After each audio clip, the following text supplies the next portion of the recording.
Good day, and thank you for stopping by. Welcome to the ASM International Q2 2021 earnings conference call. At this time, all participants are in a listen-only mode. After the speaker presentation, there will be a question and answer session. And to ask a question during the session, you will need to press star and 1 on your telephone. And if you require any further assistance, please press star 0. And please be advised that today's conference is being recorded. I would now like to hand the conference over to your speaker today, Victor Barreno. Thank you. Please go ahead. Thank you, operator. Welcome, everyone. I'm joined here today by our CEO, Benjamin Loh, and our CFO, Paul Verhagen. ASMI issued its second quarter 2021 results yesterday evening at 6 p.m. Central European Time. For those of you who have not yet seen the press release, it is available on our website, asm.com, along with our latest investor presentation. As always, we remind you that this conference call may contain information relating to ASM's future business and results, in addition to historical information. For more information on the risk factors related to such forward-looking statements, please refer to our company's press releases, reports, and financial statements, which are available on our website. And with that, I'll turn the call over to Benjamin Loh, CEO of ASMI. Thank you, Victor, and thanks to everyone for attending our second quarter 2021 results conference call. I hope you are all safe and well. I'm happy that we are joined today on the call for the first time by Paul Verhagen. As most of you know, Paul has joined our company as a new CFO as of last June. We are very fortunate to have him on the team. Paul comes to us with a lot of experience as the CFO of a Dutch-listed company and will play a major role in our company's operations and growth going forward. Next, I want to update you on our plans for our Investor Day on 28 September. As the COVID-19 situation continues to be uncertain, and also in view of the recent rise in COVID cases in Europe and other parts of the world, we will take a decision on the format of the event at the latest in the first half of September. We will host our Investor Day either in the form of an in-person event in London or Amsterdam, or as a fully virtual event if it would not be possible to host an in-person event. We hope to see many of you then, in person or virtually. The agenda for today's call is as follows. Paul will first review our second quarter financial results. I will then continue with a discussion of the market trends and the outlook, followed by our usual Q&A session. Paul, over to you. Okay, thank you, Benjamin, and it's a pleasure to be here. Maybe let me first briefly introduce myself. As Benjamin already said, before joining ASM, I was a member of the management board and CFO at Dutch-listed Fugro, which is the world's largest geodata specialist. And before that, I worked 24 years at Philips in various financial management and CFO roles in display components in healthcare, consumer electronics, and Philips Lighting. My time with Philips also provided me with the opportunity to live and work in many places: Taiwan, mainland China, Hong Kong, and the US. And now being a few months in the company with ASM, that has confirmed me in my view that ASM is a great and highly innovative company that is focused on fast-growing segments of the semiconductor equipment market with tremendous opportunities ahead. I also look forward to meeting many of you at the call today, at our Investor Day, or as part of our regular roadshow meetings. So let's now go to the financial results. In the second quarter of 21, our revenue increased to 412 million euro, up 4% from the first quarter. Compared to the second quarter of last year, revenue increased 29% at constant currencies and 20% on a reported basis. Revenue in the quarter was a touch above the top end of our previous guidance of 390 to 410 million euro. Service and spares grew slightly, up 3% at constant currencies, and decreased 1% year on year on a reported basis.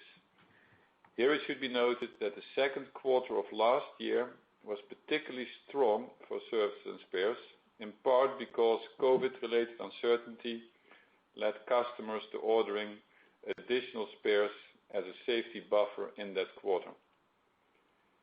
Our equipment revenue in the second quarter increased 36% at constant currencies, year-on-year, and 27% as reported, and were primarily driven by strong ALD sales. By industry segment, revenue in the second quarter was led by foundry, followed by memory, and then logic. Combined logic foundry sales decreased sequentially, but were still very strong and continued to account for the largest part of sales. Memory sales reached a quarterly high following the strong order intake in Q1, with the 3D NAND sales slightly larger than DRAM. Gross margin amounted to 48.1% in the second quarter, in line with the indications that we provided last quarter. While slightly down from 94.5% or 49.5% in the first quarter, the gross margin in the second quarter was still at a very solid level and again supported by a positive mix. Looking at the second half year, we continue to expect that compared to the high level in the first half, the gross margin will be somewhat impacted by a higher number of evaluation tool sales. As explained in previous calls, the sale of an evaluation tool is a positive forward sale indicator, as it typically takes place upon successful completion of the evaluation, but it tends to have a negative impact on the gross margin in the quarter in which the sale of the evaluation tool is recorded. SG&A expenses increased by 15% compared to the relatively lower level in the first quarter and increased by 12% year-on-year. As a percentage of sales, SG&A expense decreased from 12% in Q2 of last year to 11% in the same period this year. The R&D expenses on a reported basis increased by 10% compared to Q1 and dropped by 8% year-on-year. The decrease compared to Q2 last year was fully explained by lower impairment charges, which dropped from 5 to 1 million euro, and higher capitalization, which increased from 16 to 20 million euro. So excluding impairments and IFRS effects, the underlying R&D increased by 12% year-on-year. And the operating profit in the second quarter increased 35% year-on-year and decreased slightly compared to Q1. Below the operating line, results included a small currency translation loss of 2 million euro, and this compares to a translation gain of 16 million in the first quarter and a translation loss of 6 million in the same quarter last year. As a reminder, we hold the largest part of our cash balances in US dollars, and the currency translation differences are included in our financial results. Then some info on ASMPT. Results from investments, which reflects 25% share of the net earnings from ASMPT, increased to 16 million euro in the second quarter, up from 11 million in the first quarter, and up from 7 million in the second quarter of last year. ASMPT reported sales of $667 million, up 19% to Q1 and up 38% from Q2 last year. Bookings amounted to $943 million in the quarter, down 7% sequentially and up 140% year-on-year. Now going back to the ASM consolidated results. So the ASM orders in the second quarter were 516 million, up 26% from the first quarter and up 73% from Q2 last year. As we already pre-announced on July 1, the order intake clearly exceeded the guidance that we provided with our Q1 results, which was a range of 410 to 430 million euro. The upside was largely driven by customers in the logic foundry segment pulling in orders into Q2 that were previously mainly expected to be received in Q3. Looking at the breakdown in bookings by industry segment, Foundry represented again the largest segment in the second quarter, followed by logic and then memory. Combined logic foundry bookings surged to a new quarterly record level in Q2, substantially above the previous record of Q1 last year. Memory bookings decreased slightly compared to the record level in Q1, but were still at a very solid level and for the larger part driven by DRAM. Now turning to the balance sheet.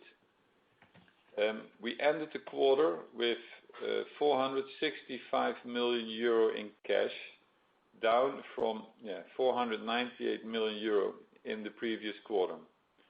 The drop in the quarter was due to almost 100 million euro dividends paid to ASMI shareholders, which was in part offset by free cash flow of 69 million positive, including 22 million in dividends received from ASMPT. Free cash flow in Q2 was driven by continued strong level of profitability and partly offset by an outflow for working capital of 38 million euro. And working capital increased because of the higher activity level and the back-end loaded sales in the second quarter. The underlying quality of working capital continued to be healthy. CapEx in the first half was 22 million euro.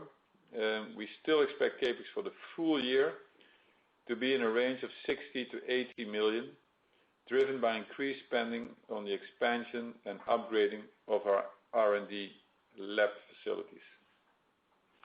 Then regarding share buyback, yesterday we announced the start of the new 100 million program as of today, 28th of July, and authorization for this buyback program was announced on the 20th of April.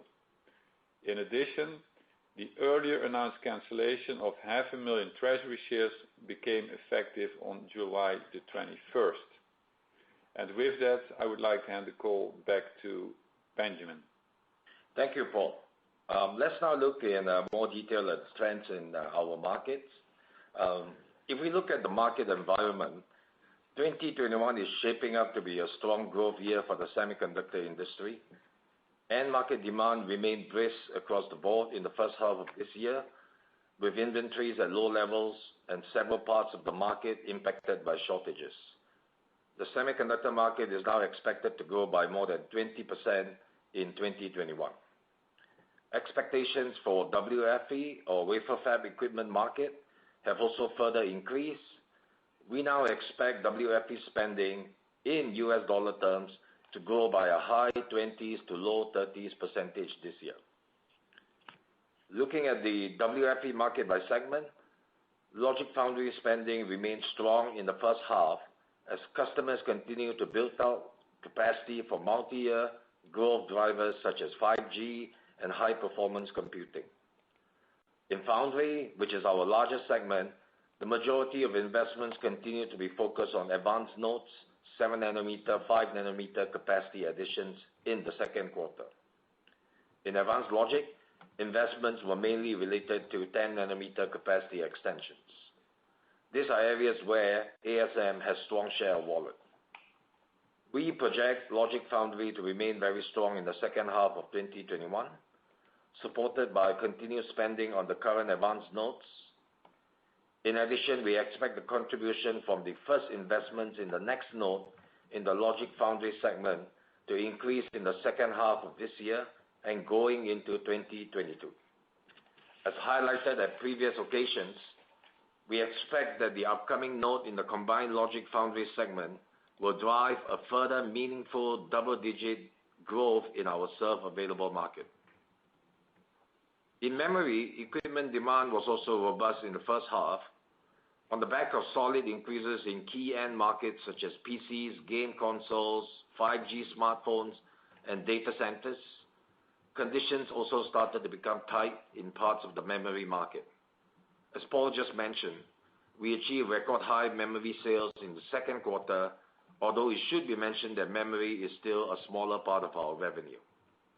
In 3D NAND, we have been gradually increasing our presence, and we benefited from overall healthy spending levels in the first half of the year. In DRAM, the adoption of high-K ALD in the periphery, as we discussed earlier, continues to be a solid driver for ASM. Last year we had our first contribution, and this year in 2021, the high-K metal gate application will already account for a sizable part of our DRAM sales. In memory, overall demand is expected to remain pretty healthy in the second half and especially supported by DRAM. We also previously touched on the recovery of the analog power market. This market suffered from the impact of COVID-19 last year, but nearer the end of last year, we saw the market recovering. This recovery has continued through the first half of this year, and we expect to see a meaningful increase in sales from this market for the full year. Next, I will provide an update on the supply chain and capacity situation. In terms of our manufacturing capacity, we now have the benefit of our new and expanded facility in Singapore, which has proven to be well-timed. After the transfer was completed earlier this year, Q2 was the first full quarter with our new facility up and running. As discussed in previous calls, this has significantly expanded our manufacturing capacity and also gives us additional flexibility to meet future growth. Since we moved into the new facility, we have been steadily increasing headcount to increase the output. Next, the supply chain situation. Against the backdrop of strong customer demand and growth across the broader industry, supply chain conditions further tightened during the quarter.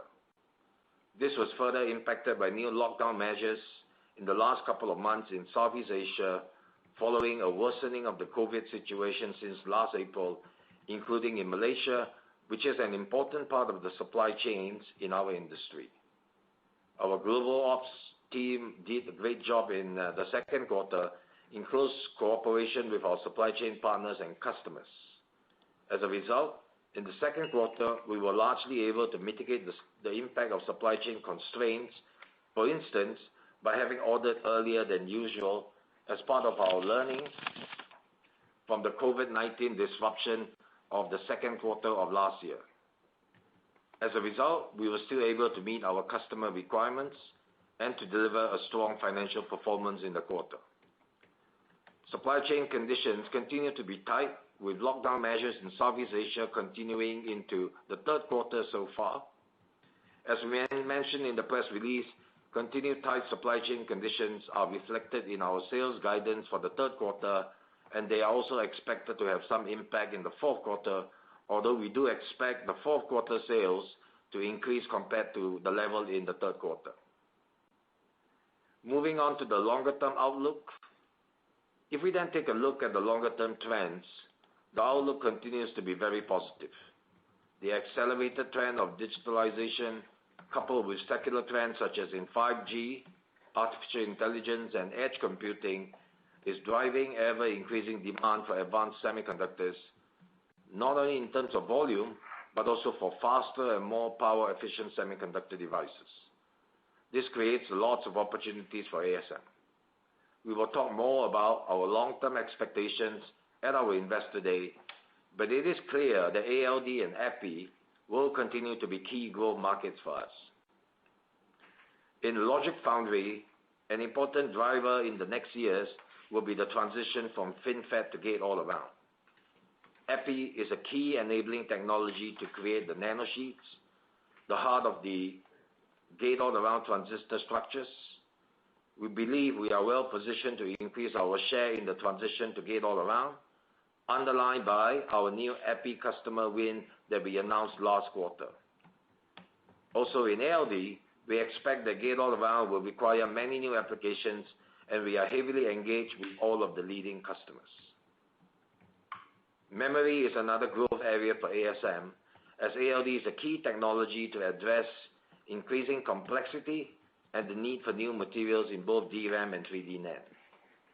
Based on our R&D engagements and our first production tool of record wins, we are confident about a meaningful further increase in our memory position as our customers transition to the next and next nodes starting in 2022, 2023. Next, I would like to highlight the launch of our Intrepid ESA tool that we announced a couple of weeks ago. In the EPI market, we address two segments. advanced CMOS represents the largest growth opportunity. Since the launch of our Intrepid ES tool some years ago, we have made substantial inroads in this market, and again, we are extremely pleased that we recently added a new customer for an advanced gate-all-around application. The other segment is that of analog power and wafer manufacturers. It is a smaller market segment, but it represents a meaningful part of ASM's EPI sales as of today. Manufactured at older technology nodes, this market offers healthy growth prospects driven by, for instance, electric vehicles, the Internet of Things, and opportunities in China. With the launch of our new tool, the Intrepid ESA, we will now offer the benefits of our Intrepid tool, which is high productivity and improved film performance, also to customers in the 300mm power, analog, and wafer maker markets. Now let us look at the guidance that we have issued with our second quarter press release. For the third quarter, on a currency comparable level, we expect sales of 400 to 430 million euros. Third quarter bookings on a currency comparable level are expected to be in the range of 510 to 530 million euros, and also include orders that are planned to be shipped in 2022. Continued tight supply chain conditions are reflected in our sales guidance for the third quarter, and based on the current visibility, are also expected to have some impact in the fourth quarter, although we do expect fourth quarter sales to increase compared to the level in the third quarter. With that, we have finished our introduction. Let us now move on to the Q&A. We'd like to ask you to please limit your questions to not more than 2 at a time, so that everyone has a chance to ask a question. All right, operator, we are ready for the first question, please.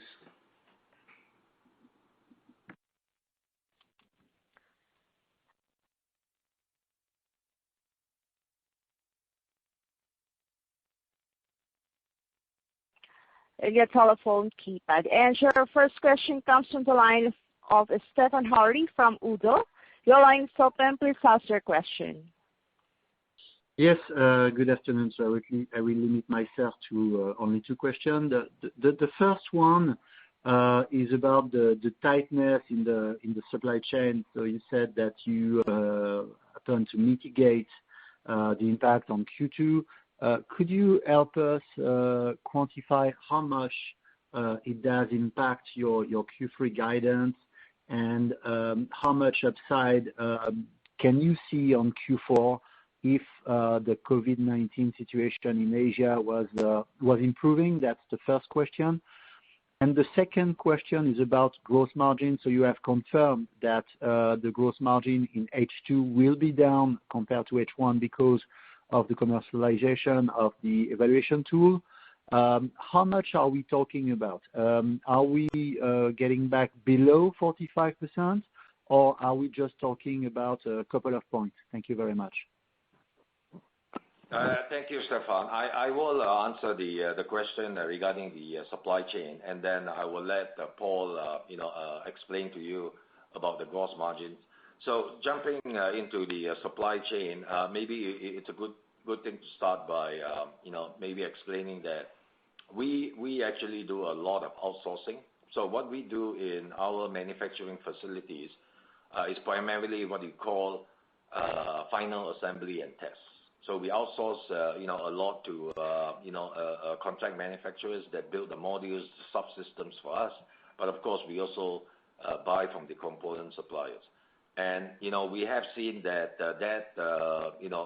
supply chain has been tight as we enter into 2021, and the worsening COVID situation in Southeast Asia did not help that. In fact, a couple of months ago, we ended up, or we saw in some countries lockdowns, or what they call, especially in Malaysia, movement control orders being implemented. Now, what that really means is that a lot of our suppliers have been forced to cut back on the amount of, or the number of people that they can send back to or allow in their factories. So, for example, in Malaysia, a lot of our suppliers are now working with just 60% of the usual headcount. And of course, with a 60% headcount, you're going to see a decrease in output. For us, we have actually taken some learnings from COVID-19 from the second quarter of last year. So we have implemented a couple of things. One was to try to order earlier than usual. That's the first one. Second one was to try to look for alternative suppliers. And both of those, I think, are actually helping to mitigate some of the risks that we see in the current supply chain. In the second quarter, I think we were basically able to mitigate most of the risks, and we met customer, let's say, requirements fully. In the third quarter, we think that because of the continuing, restrictions in some of these countries, we might see some impact, and hence we have factored this into our Q3 guidance. As far as Q4 is concerned, or the fourth quarter is concerned, we do see that perhaps if the measures or the lockdown restrictions continue, this may also impact our revenue plans, and that's the reason why we are giving or describing that in our guidance as well. Now, coming back to the third quarter, I think there will be some impact, but by and large, we will still be able to meet, let's say, the requirements of our customers. We will, of course, continue to work, as much as we can with our suppliers to, minimize any kind of risk and to actually make sure that there's not going to be any impact. Stefan, I think to your question on what is going to be, let's say, the outlook for the fourth quarter and so on, as we have given in our guidance, we do expect that the fourth quarter will be higher than the third quarter, depending on the let's say supply chain conditions. It is at this moment a little bit difficult for us to quantify. So we are refraining from giving any kind of guidance as far as the fourth quarter is concerned. But we are confident that it will be higher than the third quarter. I pass you now over to Paul for the gross margin, let's say, explanation. Yeah, thank you, Benjamin. On your question on the gross margin, as you know, margin is impacted by quite a few factors, not only eval tools. Most important, of course, being the mix, in particular application mix, as I think the company has communicated multiple times. So everything else equal, which of course will never be the case, but anyhow, if I would isolate the eval tools to your question, there could be indeed a few percentage points impact. Not larger than that, but of course, as I said already, there will also be other impacts impacting the second half margin, like product mix, currency maybe, etc., and it could go either way. But eval tools as such, max a few percentage points. And you expect, I would say, a degradation of the mix in the second half, or you do not expect this degradation? Yeah, we're not guiding specifically on the mix, as you know. We do guide on the revenue. We do guide on the order intake. So I'm not going to guide on the mix now if it would be more or less favorable. But what we've said, and I think there's an implied message, is that for the second half, we do expect the margin to be somewhat lower than the first half because of a larger impact of eval tools. A few percentage points. That's what you said, right? Yeah. Okay. Max. Okay. Thank you very much.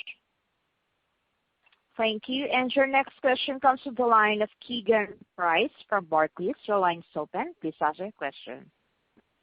Hey guys, thanks for taking the question. Two from my side. The first one on logic. I'm sure you've all seen that your logic customer plans to re-enter the foundry market and now a clear aim for technological parity.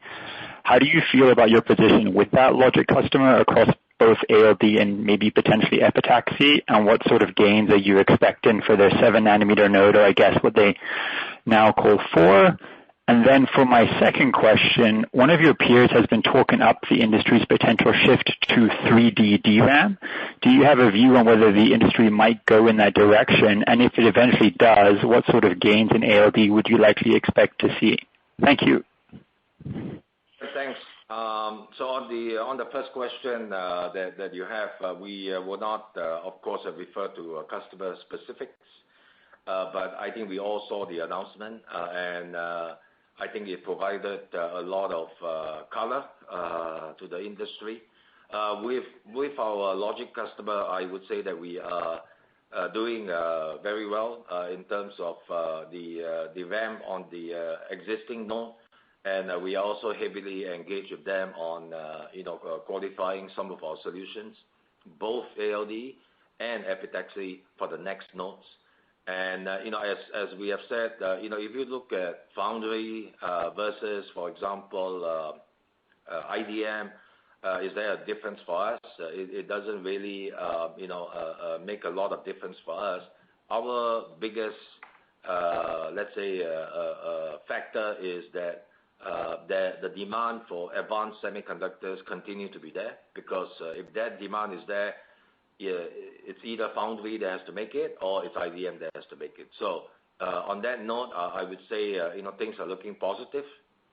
On the 3D DRAM, or let's say the transition from planar to 3D DRAM, I think by and large the market is coming to a consensus that at some point in time in the future, it's probably necessary to switch from planar to 3D DRAM. Now, timing, of course, is still a question mark, and in fact, it is expected that planar DRAM still has a couple of nodes to go before it runs out of steam and has to convert into 3D DRAM. As far as we are concerned, this is still an early stage, but we are already engaged in discussions with some of the DRAM customers, trying to find out what are their plans, and if they have, let's say, any specific milestone in mind.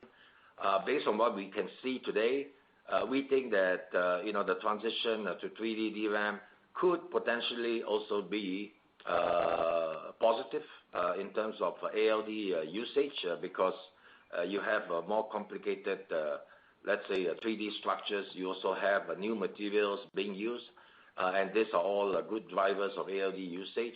At the same time, we also feel, or let's say potentially there could be an increase in epitaxy use, and that is still being, let's say, worked out. I think over time we will know more, but at this moment, generally, if the transition happens, we are prepared and we are positive. Very, very clear. Thanks, Benjamin. And next question comes from the line of Didier Scemama from Bank of America. Please ask your question. Yes, good afternoon, and thanks for taking my question. Maybe a question first on sort of your appraisal of Gate-All-Around at this stage. Obviously, you are engaged with the first deployment and the first recipe on Gate-All-Around production at a leading foundry customer. I wondered if you could share with us what you think the capacity needs are for that particular customer, e.g., are they only in the early phase of deployment of that technology? And perhaps if you could give us a sense of the applications that are supporting that capacity ramp. And then related to that, so you touched on one of your logic customers and you feel like you're quite comfortable with your portfolio addressing their Gate-All-Around capabilities whenever that comes. I just wondered, at your other foundry customer, do you have a feel for where you might start to see orders for that particular recipe? And I've got a follow-up. Thank you. Didier, thanks a lot. So in general, we are heavily engaged with all three logic foundry customers in Gate-All-Around, both in the ALD space and also in the epitaxy space. We announced last quarter that we already had the first win as far as the gate-all-around channel, is concerned, that we have been selected by one of the key customers as the production tool of record. For the other customers, of course, we are also heavily engaged, trying to get our tool qualified and selected. This goes both ways for both EPI and ALD, and the engagements that we have with these three customers continues. In terms of timing or capacity, I think that's still left to be seen, because at this stage, I think it's still to a large extent, fine-tuning the process and making sure that they have the right process integration, yield, and so on.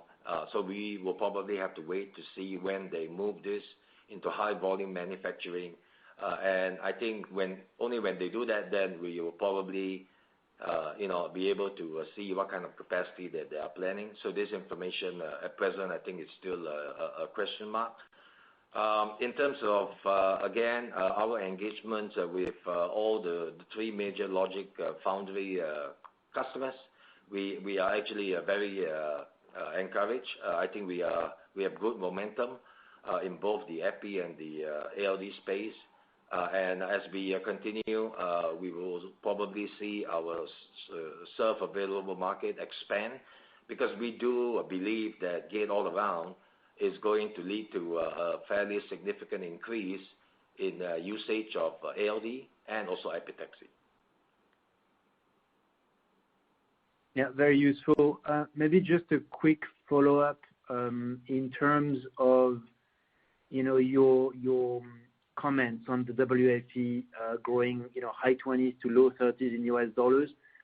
At least for the product part of the revenue, so minus services, would you expect to outperform that number in US dollars?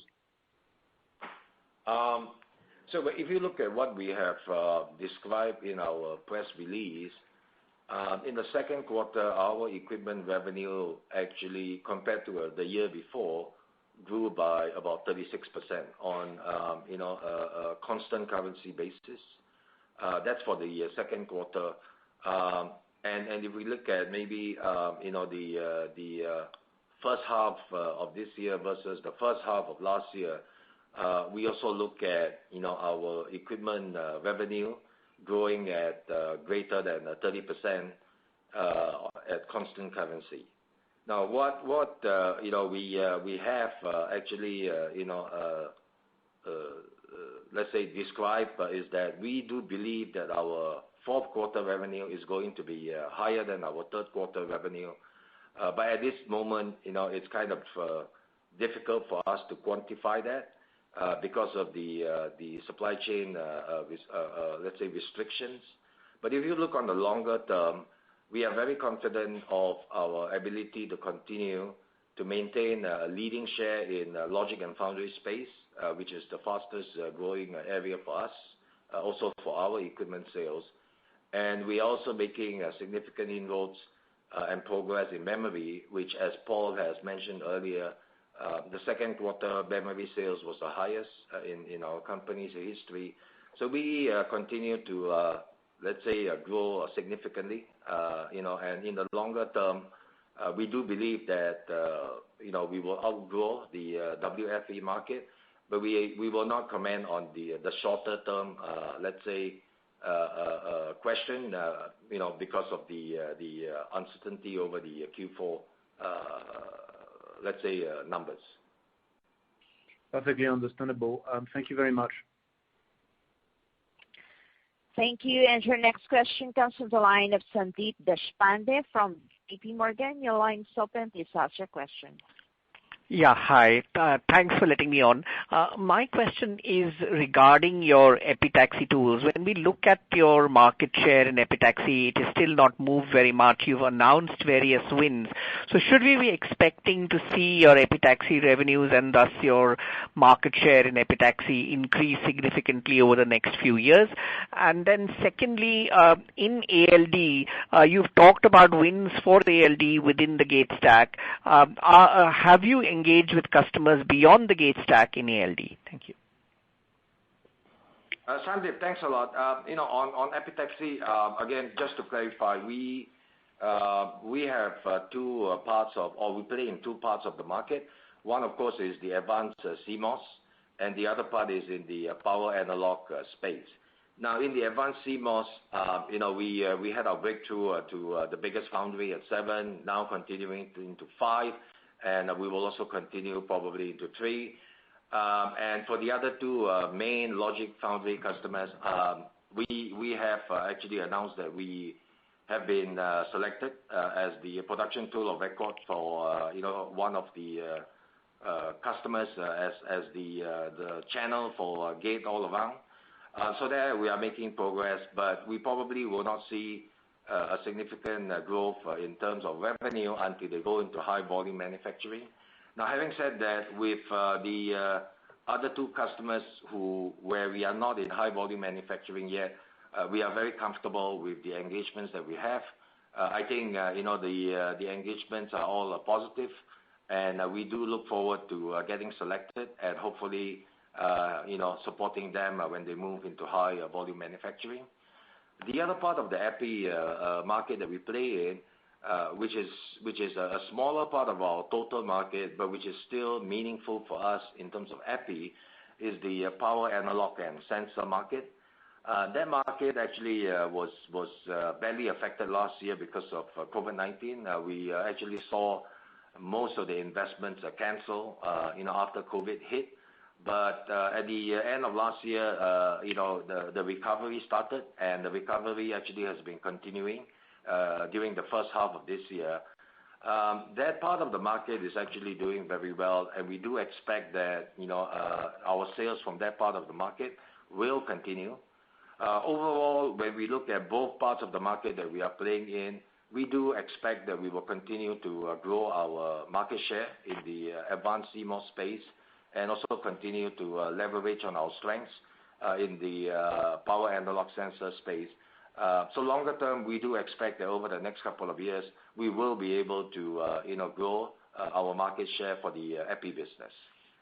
The second question, Sandeep, I think that you have was beside the gate stack, did we make any penetration in terms of ALD? The answer is yes.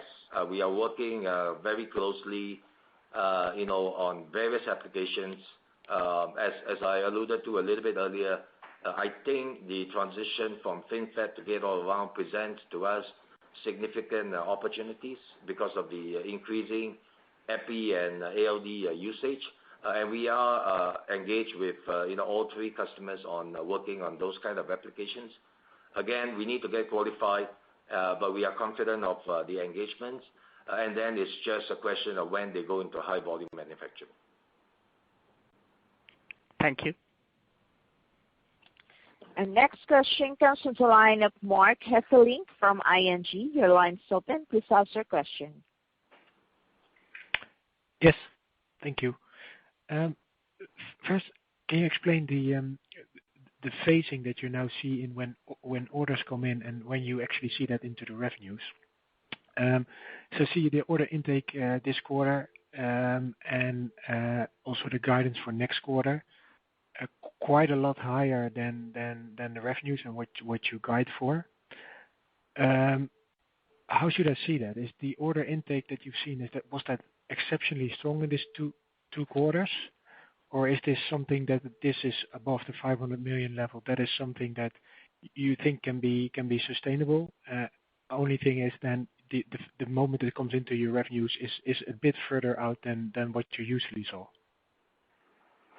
Mark, thanks. So maybe just a little bit of clarification first. We book the orders when we get the actual purchase order. And because of the timing of when our major customers actually release the paperwork or the purchase order, sometimes you get some fluctuations or some variations. In the second quarter, as we have announced in our earlier press release, we saw customers placing orders earlier. Some of them were expected in the third quarter, but they decided to place them in the second quarter. We are not going to speculate on the motivations of our customers. Overall, it's positive for us because it gives us much more visibility into what is going on to happen in the next quarter or next quarter. With our relatively shorter lead time compared to some of the other WFE equipment, we usually do not have a very long, let's say, visibility, spanning several quarters. This actually is a welcome thing for us. This quarter, again, we are seeing that customers are trying to place orders earlier, hence the higher guidance as far as order intake is concerned. We do know that some of the orders, some of the orders will end up as 2022 deliveries. Again, we will not speculate on the reasons or motivations behind that, but we are actually happy and positive that we are given more visibility as far as what their planning is in terms of at least having visibility into the next 2, maybe even 3 quarters. Okay, but then maybe to give a bit more feel for me, this is a pull-in of orders, huh? So, for example, the orders that you get it now in earlier, you won't get them into the future? Or do you believe that this above 500 million level is sustainable for longer term, given the growth of the market and your market share? Mark, I think for the second quarter, that as we've described, but that was a pull-in. I think for the third quarter, is as I said, we're not going to speculate on the motivations of our customers, but they seem to be placing orders a little bit earlier than usual. Whether we continue at this pace, whether it's going to be pull-ins or whatever, I think we will not speculate as to what is going to happen in the fourth quarter, and we will see how our customers react or behave. But at this moment, we cannot comment on that. Okay. And then my second question is on the on your OpEx. That increased a bit over the quarter. I can assume naturally with the growing revenue and also the outlook for the coming quarters. What do you expect there going forward? What kind of growth level is likely, and what kind of operational leverage should you therefore see? Yeah, thanks for the question, Mark. This is Paul speaking. I think for OpEx, 2 things. One, of course, is R&D, where of course we intend to continue investments in line with the growth of the company. That's very important, of course, to maintain or maybe even reinforce our leading positions that we have. For SG&A, I expect to grow that more moderately. So there we will see some productivity gains, and we will see some benefits from operating leverage. And in the Investor Day, I might give some more, I will shed some more light on that, very likely. And then on the let's say manufacturing cost, as Benjamin already explained, we do mainly assembly. So the fixed cost part of our cost of goods is relatively low. So there will be maybe a little bit of operating leverage, but not a lot, because the vast majority is variable cost. It's an assembly organization, and it's not a very high fixed cost type of organization. So we will see a little bit there, but don't expect too much in the cost of goods sold. Okay, and did the second quarter include some cost for that you had to counter all the supply chain constraints? What we've seen in the second quarter is in terms of supply chain constraints. I think the key impact we've seen there is, let's say, phasing within the quarter. We communicated about the back-end loaded sales, which partially was driven due to simply income material timing. And 2, for certain parts we had to divert to other suppliers to the extent released by customers, and that might have increased cost a little bit, but not a lot. Overall, I think the cost is very well managed.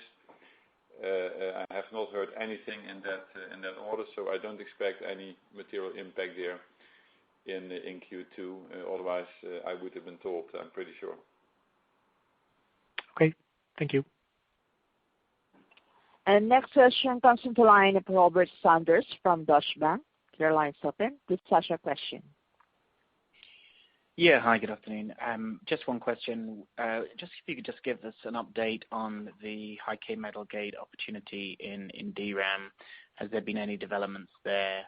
And second question related to this is, will you, at the Capital Markets Day, give a served addressable market kind of outlook for 2025? Is that what we should expect? I'm assuming you're now going to have to roll in EPI and a bunch of other things, not just single wafer ALD. Thanks. Rob, thanks a lot. So on the first question regarding the high-K metal gate application, we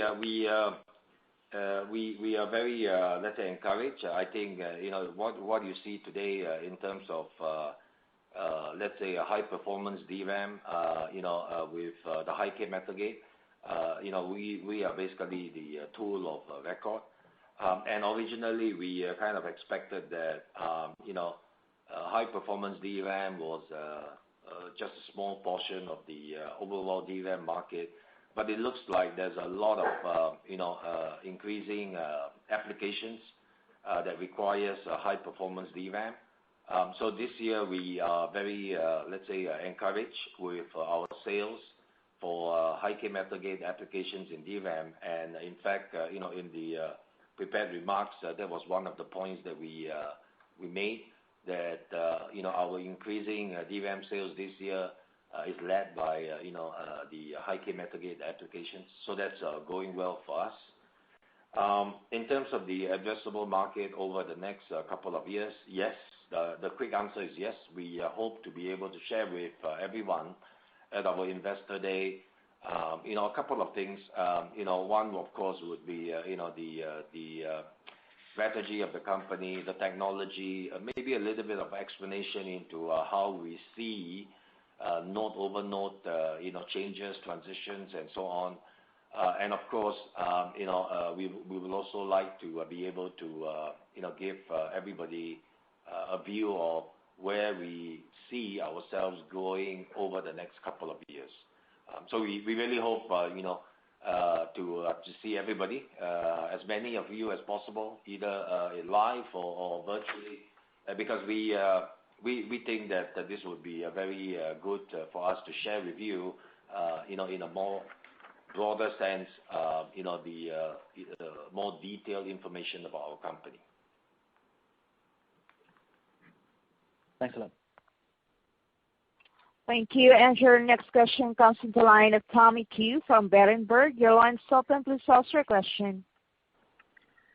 Okay, thank you, guys. So I'm more wondering from a market share perspective, you have an idea.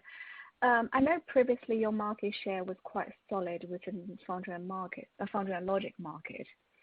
And can you talk about, has the dynamic actually changing with gate-all-around seems to be a very good opportunity for everybody?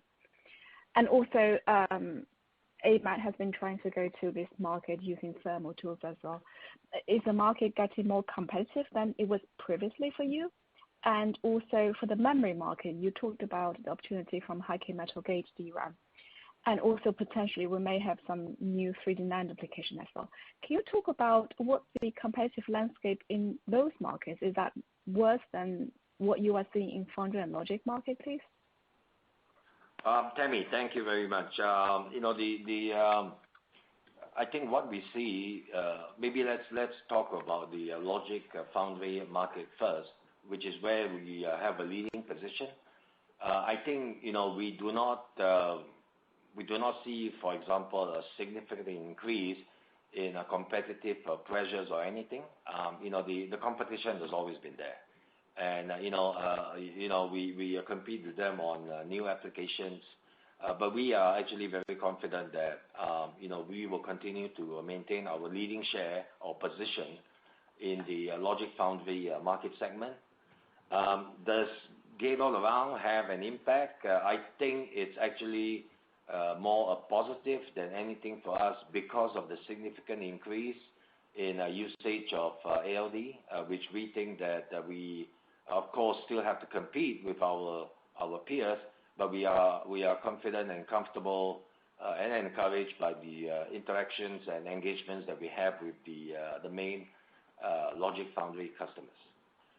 In terms of memory, as we said, the high-K metal gate application is helping us to increase our sales in DRAM, but that is just the first of new ALD applications that has now been adopted and moved into high volume manufacturing. We have, over the last 2-3 years, been also working on other applications which hopefully becomes adopted and also move into high volume manufacturing in the 22-23 time frame. Similarly, in 3D NAND, because of the higher stacks, higher aspect ratios, material changes, we have been working for new ALD applications, which again, we hope, over the next years, this will move into high volume manufacturing. Overall, we feel that we will be able to increase our share position in memory, and we think that some of these applications will in fact move into high volume manufacturing in the 22-23 time frame. Okay, cool. That's helpful. Thank you so much. And on the market share relating to EPI, you mentioned that since last quarter you'll be getting more market share with the EPI tool into new applications. Can you share with us that are you getting the new market share because of your tool design is different from your competitor, or it's just because of the relationship is now mature?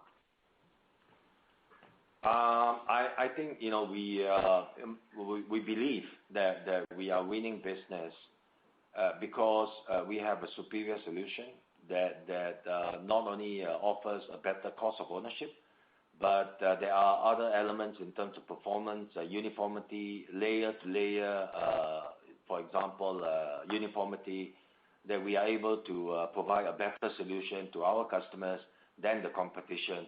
And this is the reason why we are increasingly being adopted. I do not believe that it is just because of relationship. Relationship is important, but at the end of the day, I think our customers are savvy enough that whatever selections that they make is going to be heavily based on merit, and that is cost of ownership and performance. Okay, thank you. And your next question comes from the line of Nigel van Putten from Kempen. Your line's open. Please ask your question. Hey, thanks a lot. Good afternoon. I have a brief follow-up on the second half impact from the evaluation tools. Now, I can imagine that you don't see any negative impact from supply chain constraints to actually sort of get these tools qualified. So could you maybe give us a bit more sense in terms of the actual amount? I mean, I remember that these tools are sold at about 0% gross margin, so the more you sell, the lower gross margin is, and there's maybe some phasing. I mean, also the third quarter revenue is now maybe a bit lower, so if that chunk of evaluation tools would be relatively higher, then that would have a more significant impact in the third quarter. So actually, long story short, could you maybe just provide the million euro sales you expect from evaluation tools in the third quarter? Nigel, first of all, good afternoon. And I need to maybe address a correction. The gross margin for eval tools is not 0%. It's some percentage. It's slightly, or let's say, lower than what we would normally sell, let's say, in terms of to our customers. And the reason for that is when we decide on an eval tool, the customer also has to invest in the evaluation of the tool. So whether it's in terms of fab space, sometimes they have to come up with the utilities and so on. So it's actually a very much a joint effort from both sides, from the equipment supplier and the customer. And because of that, we tend to offer to them at a slightly lower price when we put in an eval tool. In terms of how much do we expect, I think this is something which at least I don't have a full number or accurate number in my head. But in the third quarter, we do expect a larger number of eval tools to be completed. In other words, the evaluation to be completed and to be accepted. And that's when we have to book the tools as revenue at a slightly lower gross margin. And hence, to Paul's point, that will potentially have an impact on our overall third quarter, let's say, gross margin. But as we also have mentioned before, the completion of the eval tools, the evaluation is generally also a very positive sign that it has been accepted. And the next step is it goes into high volume manufacturing. Yeah, clearly. I mean, that is understood. I think there's also going to be a positive cash flow effect, if I'm not mistaken. It's just that I think Paul said the second half is going to be impacted. It now seems the bulk of it is going to be in the third quarter. I'm just, hope we don't get the press release and there's like a 42% gross margin. Trying to get ahead of that, maybe just to help you clarify that also to the other participants in the call, that I think we should expect a more significant impact third quarter relative to the fourth quarter. Is that correct? No, we will have impact on the third and the fourth quarter. So in the second half, Benjamin just zoomed in on the third quarter because it's the next quarter, of course, that we talk about. But there will be an impact for the second half.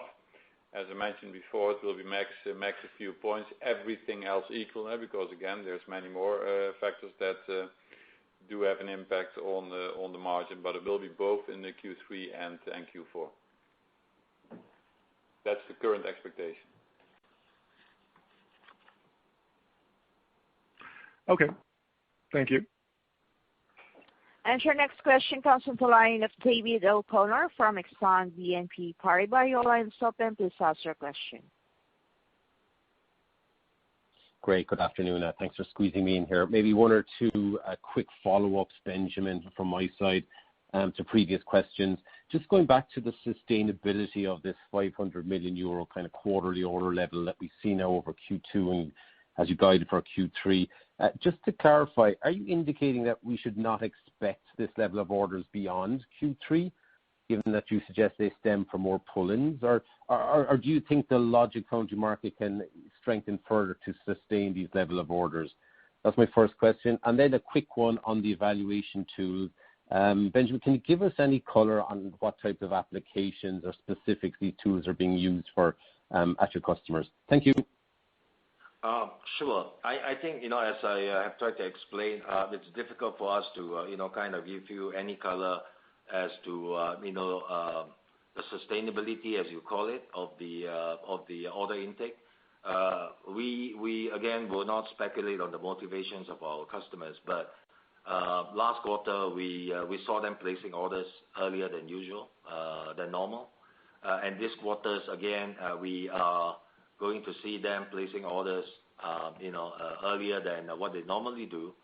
Now the good thing, of course, is it gives us a better visibility, but at the same time, given our relatively short lead times, there is nothing to stop them from going back to placing orders, with a shorter lead time, or they might continue doing this. And at the same time, it also depends on the especially in the logic foundry space, our customers' investment plans. I think a lot of these plans have been announced, and do we see them coming into let's say play? When do we see them coming into play, and when will we see them place orders? I think all those are let's say questions that we cannot give a definite answer now, and hence we will continue to just monitor and react or adapt to whatever plans that our customers have, and make sure that we support their requirements as much as possible in terms of how fast they want to place orders and how fast they want deliveries. The question that you have on the evaluation tool, generally, if it's for an application that is already proven and already in high volume manufacturing, we do not do an evaluation with a new customer or an existing customer for that. Evaluations are usually done for only primarily new applications. It's because part of it requires that we sort of work together with the customer to optimize, to develop and optimize also the process, and sometimes even the hardware. EL tools are usually, in that sense, targeted at the next nodes. It's not for the current HVM node that is being ramped up, but for the next nodes. Understood. Thank you. Thank you very much. Your next question comes to the line of Tim Schultz from Redburn. Your line's open. Please ask your question. Hi there, Benjamin, Paul. Thank you for taking my question. Just one follow-up on this eval tool question for the second half. Obviously, this is, in some parts, a normal course of business that you'll have eval tools being revenued in most quarters. Maybe stepping away from a euro value, could you just give us some color as to what the normal number of tools would be and how many additional tools you would be seeing added on top of that into the second half? And then just on that application question, in the eval tools that you'll be putting through the revenue line in the second half, is it skewed more towards ALD or EPI, please? Maybe because I don't have the actual number with me, to be honest. As you correctly mentioned, during the normal course of business, we have eval tools probably every quarter, and it's not planned in any form or shape or way, not by us or not by our customers, but we have a larger number than normal of eval tools that will be completed in the third and the fourth quarter. And this is the reason why we are kind of sharing this information with everyone.